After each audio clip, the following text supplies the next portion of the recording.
Hi witchlings, welcome back to my channel. This is my second take of this video. I am your local chaotic witch aunt. And today's video topic is, so you want to start practicing witchcraft. My best tips and my advice for you.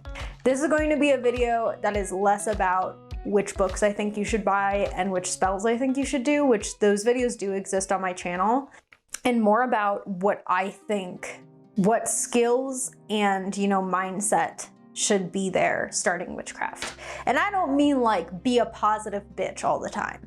I'm talking about like, these are things that will benefit you being a witch and also being a witch in the online sphere. Because nowadays, information is everywhere. It's on TikTok, it's on YouTube, it's on everything. You're watching this video. Hi. I'm also going to say this with, I am not here to tell you whether or not you should practice witchcraft. That is not my job. If you're feeling pulled to the practice, you're feeling pulled to the practice. I'm not gonna sit here and tell you that without doing these things, you can't be a witch. This is just my personal opinion and my personal experience. And I hope if you are a new witch who hasn't done these things, maybe you'll watch the video and be like, oh, maybe I can implement this into my practice more, or maybe I can, work on this a little more, but you don't have to. If you want to do exactly what you're doing and say, this video sucks, Frankie, I don't want to take any of your advice, that's fine. I'm not going to stop you. I hope you have a good day. So I have six things that I want to talk about that I feel like would have really benefited me going into witchcraft and starting witchcraft when I was in high school. Now, not everyone may need this video. Some people will be born into a practice. Some people will have already gotten the hang of this stuff. Some people have friends, family members helping them become a witch, and this is not something they need. But if you are like me and you're like, I have no idea what I'm doing, which books do I buy?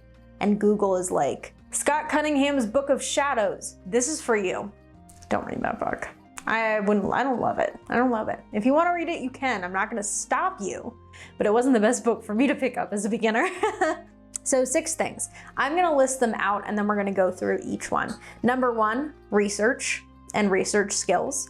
Number 2, critical thinking.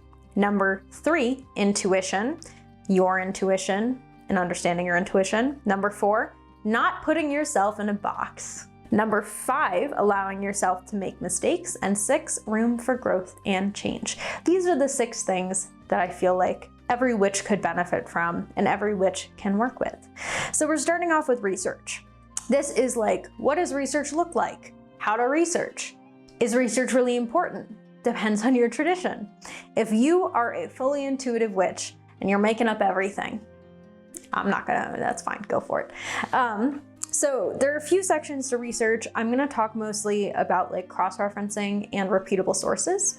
So cross-referencing has to do with getting information from one source and going to another source and checking to see if they are similar or the same. I do this a lot with herbal associations. I do this a lot with information that is very old. So let's say I was researching Roman animism the other day. I was researching the Lades and the different types of Lades. I found 2 sources and kind of went in between the 2 of them to gather information about the Lades, the Panes, the Manes, the Lades compatales, the Lades familiares, the genus Loci, all of that. I went in between the 2 sources, one of which was a 66-page academic journal, academic like dissertation, and the other, which I got for free, and the other one was 2 pages with pictures and small quips of information. Both were incredibly beneficial to me. Both contained information, that mirrored each other. So then I was able to write down that information and consume that information knowing that it was cross-referenced and repeatable. Cross-referencing is one way of determining whether or not a source is reputable. What I mean by that is, and I'm using a lot of books, academic journals, but let's say you find a TikTok video. And this TikTok video says, I don't know, so blank and blank is I'm gonna use a basic one. Rosemary is a substitute for every herb. You can use rosemary in any spell for any situation. And you say, oh cool, let me cross-reference that. You can either go online and see if other people have written that, you can look at other creators' content, you can look in books and see if rosemary is a universal substitute. Whether or not, that comes back as people saying it's overwhelmingly true or overwhelmingly false, you can then kind of decide whether or not that source is reputable, or whether or not you're going to continue to take information from that TikTok creator or trust them based off of the information they gave you. Now, in witchcraft, it's difficult because when I talk about reputable sources and cross-referencing, a lot of it has to do with like academic papers and information that cannot be debated. For example, you cannot put selenite in water and drink it. That is not something you do, because selenite has a Mohs hardness underneath the amount that is safe to put in water. And while it may take a while for the selenite to dissolve in water, you do not want to ingest that in your body. But because witchcraft is such a broad term, and there are so many different cultures, traditions, practices, ways of casting spells, ways of going about their spells, sometimes you may come across something that isn't necessarily factually incorrect, but is just different than what you are used to or different from your own practice. That does not mean that that person is wrong. It just means they have a different approach to something than you. And it's really, really important to understand this divide. Even rosemary as a universal herb could be a matter of opinion. My personal opinion, I do not think rosemary is a universal substitute because most of its associations have to do with protection, healing, cleansing, tasting really good in stew, and a few other things. But in the Italian folk magic tradition, or at least in the Italian American, and from what I've learned, there are certain things in Italian folk magic called cure-alls, panacea herbs. What this means is you can use that herb for literally any problem. That is the closest thing you will get to a universal substitute. Is rosemary one of those herbs? Let me check. I don't think it is. But you know what is one of those herbs? Rue, vervain, chamomile. So even though all three of those have different associations, we see vervain or verbena for really good purification rites, protection, removing negative energy. Rue has protection, hexing, and banishing qualities. And chamomile is just like the most soothing, lovely herb. All three of those are considered cure-alls that can be used for a number of different situations. So let's say you don't have vervain, throw some chamomile in there. You don't have chamomile, throw some rue in there. Another cure-all or a panacea herb in Italian American folk magic, garlic. A lot of these references are coming from Pliny the Elder and his writings, but some of it was just like it's just something that people know or something that people do. So there are a lot of different panacea or cure-all herbs within the Italian folk magic tradition. I named a lot of them, but there are a few other ones I haven't named. And someone may say, well, there is no such thing as a universal substitute. But within my tradition, there are certain herbs that you can use for anything, for any issue, any ailment. Understanding that difference is really important. A lot of times we can talk about like reputability. We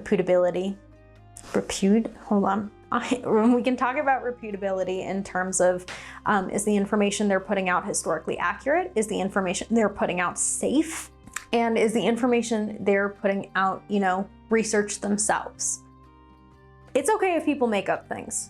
It's okay if people go off their intuition based off things. It's okay if people have different opinions than you. If you're gonna make something up, I do not care. That is fine. Make your own tradition, not my business. The problem mostly comes in when someone makes something up and says they didn't make it up. I'm looking at you, Raven Gramosity. So that's the end of kind of my research spiel. And that's, in the context of witchcraft. 2, critical thinking, my favorite topic. You start off with 1, knowledge, identification and recall of information. So that's a who, what, when, where, why. 2, comprehension, organization and selection of facts and ideas. Retell blank in your own words. What is the main idea of blank? What differences exist between blank? Can you write a brief outline? Application. Use of facts, rules, and principles. How is blank an example of blank? Why is blank significant? Do you know of another instance where blank? Could this have happened in blank? 4. Analysis. Separating a whole into competent parts. What are the parts or features of blank? Classify blank according to blank. 5. Synthesis. Combining ideas to form a new whole. What would you predict or infer from blank? What might happen if you combined blank with blank? 6. Evaluation. Developing opinions, judgments, or decisions. Do you agree that blank? Explain. Prioritize blank according to blank. This is like majorly useful. You know, we got who, what, when, where, why, how. But critical thinking is basically being able to look at information, dissect it rationally, gather the facts from it, the knowledge of the information that either you can use or that is, you know, historically accurate, and then apply it elsewhere. Certain people, I'm not even thinking of one person, I'm just thinking of the internet in general, does not have critical thinking. It is so important in witchcraft because if someone tells you that if you spin 3 times in a circle outside of your house, you're going to summon a demon, and you just accept that, we have a problem. And I'm using very far-fetched examples, by the way, and that's on purpose because when you spend a lot of time on TikTok, there are only far-fetched examples.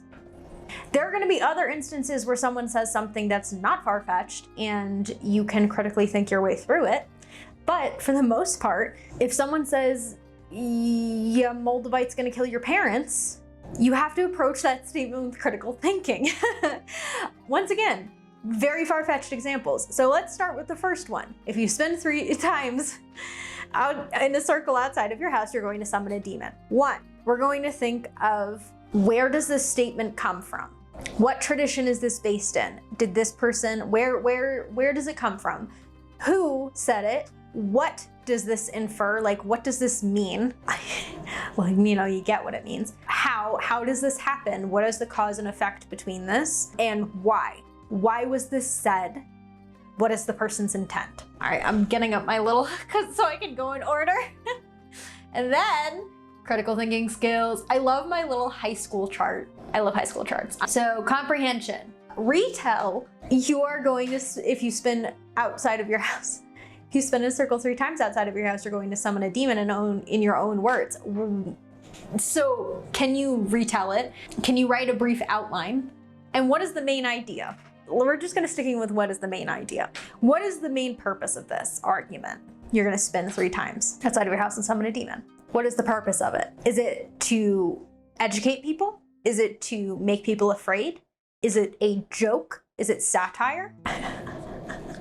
Or, you know, is it something they made up? And this kind of goes back to, where did this come from? You know, and then you kind of go based off of, okay, you want to be able to figure out how this is accurate.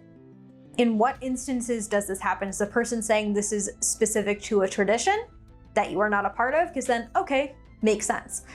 Is this person saying that if everyone spins outside 3 times, they're going to summon a demon? That is a little less accurate due to the fact of the matter that witchcraft is a huge topic with a lot of different avenues and traditions. And in some traditions that may be accurate, but in some traditions it's not. A very good example. I am used to very much sweeping outside on my front doorstep. It is a cleansing ritual for me. If you are in Appalachia, that is not something you do. You do not do that. So I'm not gonna go around and say this is a good cleansing method for everyone, because it's not. Some people may not have that as a good cleansing method. In their tradition, it may be something that you absolutely do not do.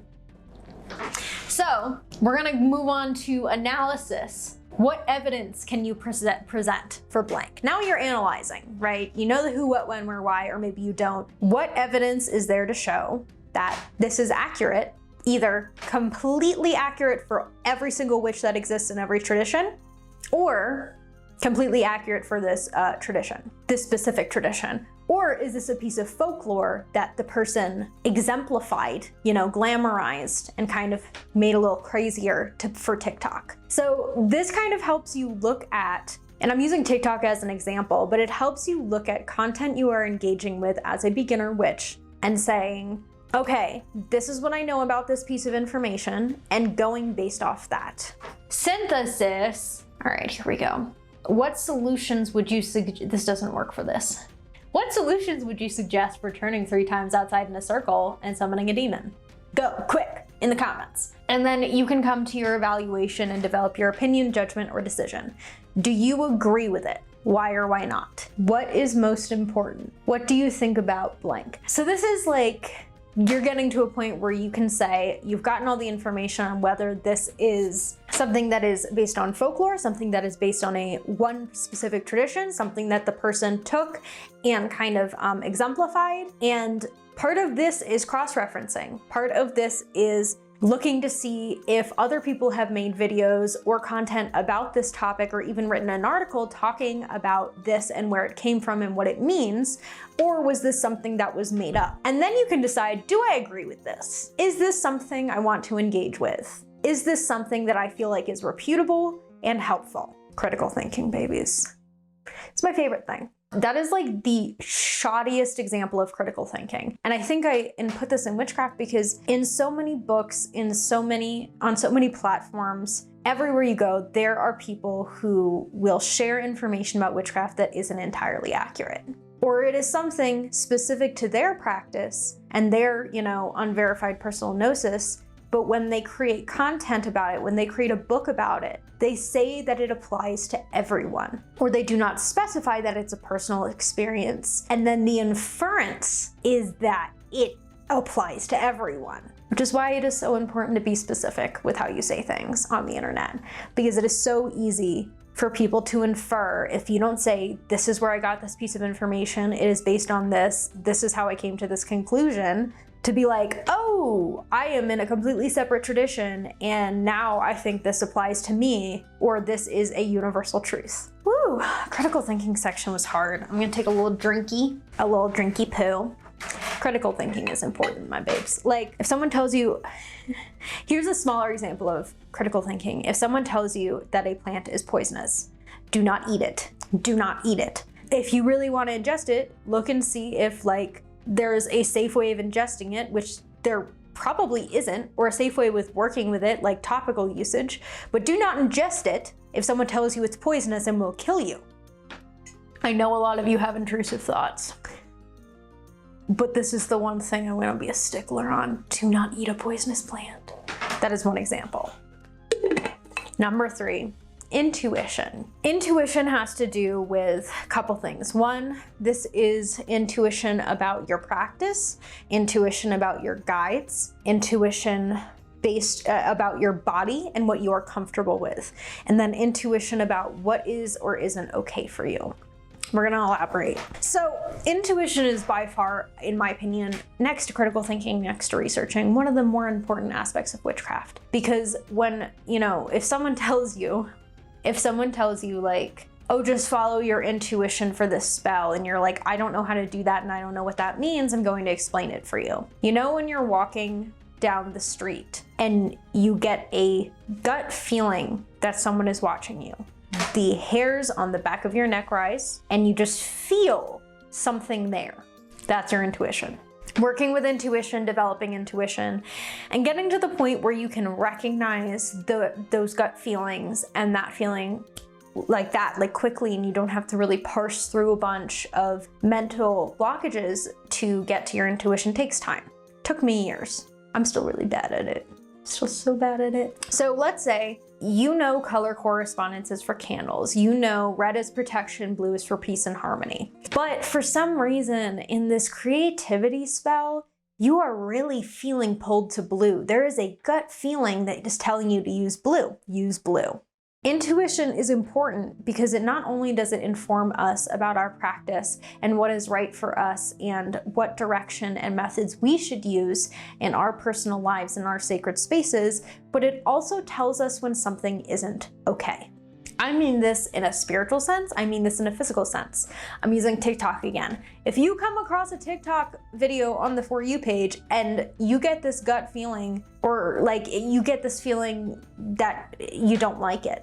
And I don't mean oh, this person gave me a bad vibe. I mean, they did something in the video and they said something that made you feel invalidated or made you feel uncomfortable or made you feel off in some way.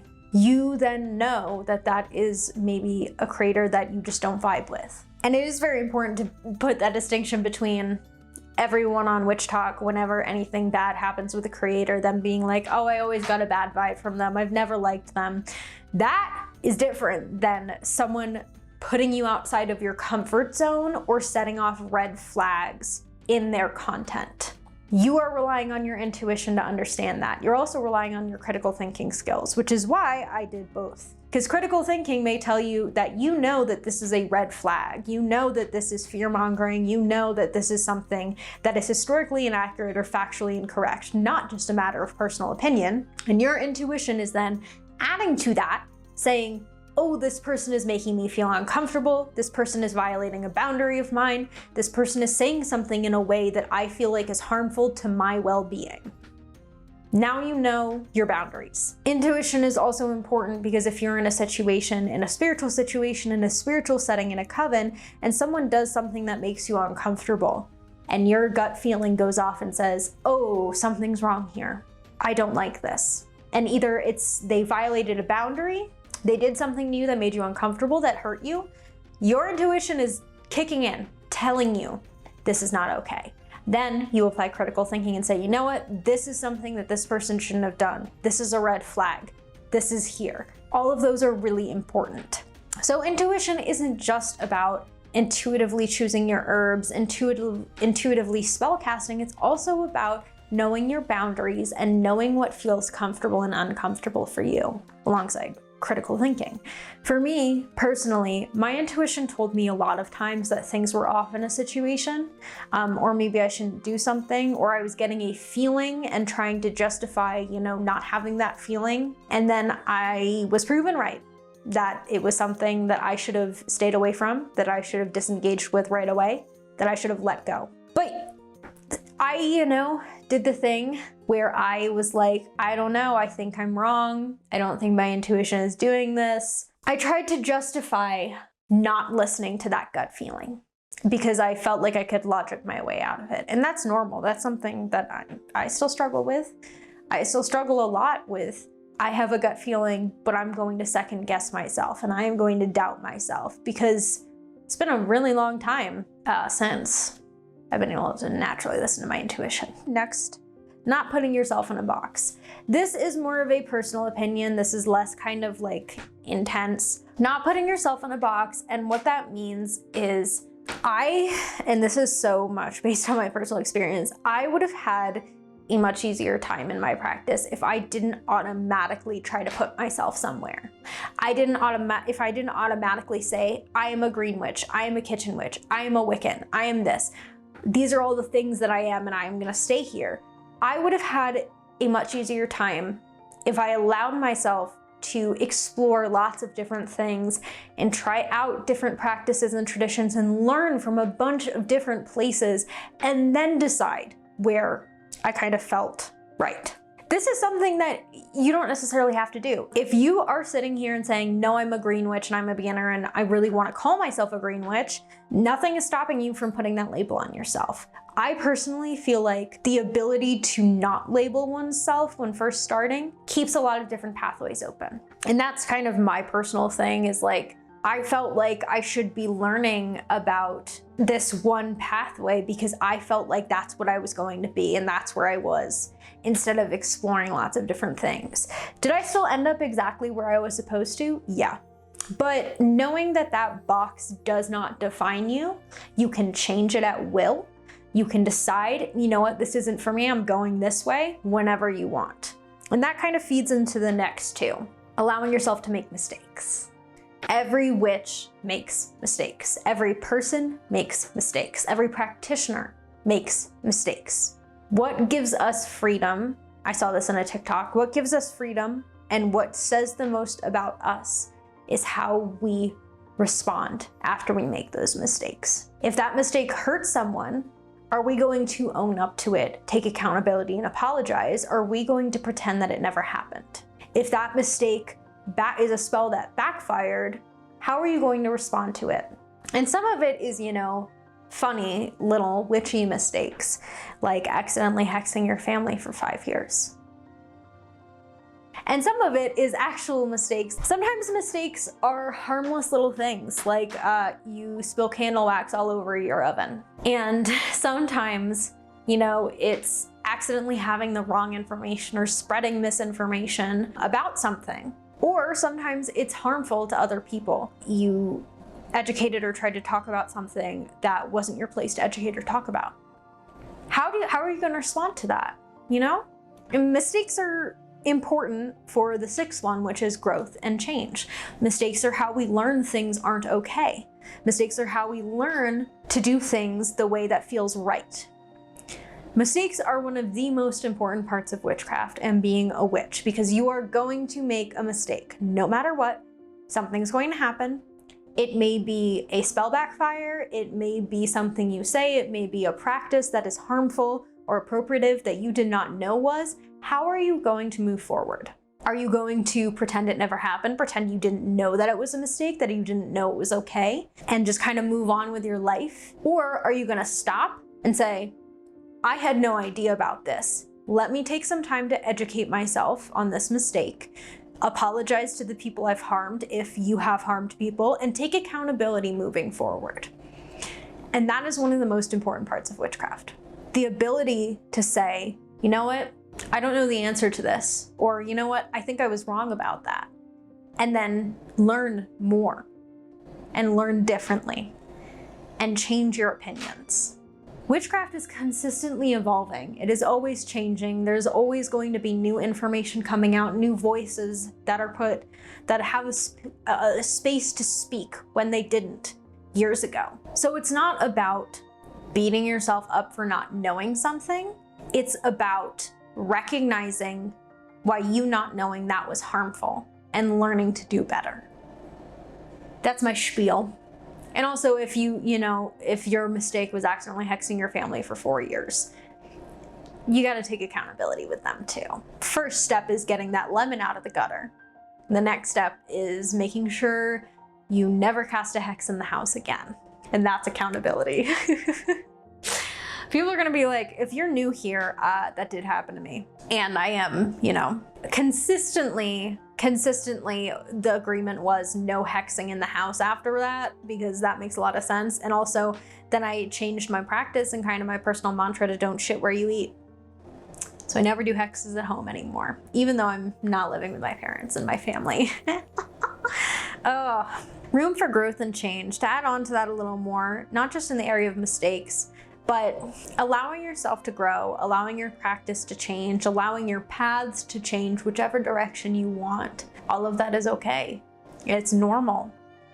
It's normal to stop working with certain gods and move into, animism or working with spirits. It's normal to go from one kind of eclectic based practice or Wiccan into something completely different. It is normal and okay to change your practice or have your practice change before your eyes and grow with it. Do you know how many times my path has changed? 3. Actually, I think there's more than that. I think it's 3. I originally thought I was a Wiccan and practiced on the basis of Wicca. Then I did a lot of deity work and deity worship and thought I was going to be heading down kind of Norse polytheism path, and then Italian folk magic. And now I'm here. Look at that, so many changes. And so that wraps up my video. It's a long video. Like I said at the beginning, it's okay if you disagree. It's okay if you feel like some of these things aren't accurate to you or your practice, or you feel like they're not necessarily accurate to your opinion. That's okay. I'm not here to tell you that I'm gonna be right all the time. This is an example of critical thinking, where this is my personal opinion, and it doesn't necessarily mean that I'm factually incorrect, but it also means that not everyone's going to agree with me, and that's okay. If you have something to add about what you feel like is really good for starting witchcraft or a basis, leave it down in the comments. If not, thank you so much for watching. You can find my other videos on the rest of my channel. If you want, you can subscribe and turn the bell on, but absolutely no pressure. I hope you have an amazing rest of your day. Remember to drink water. Siate benedetti.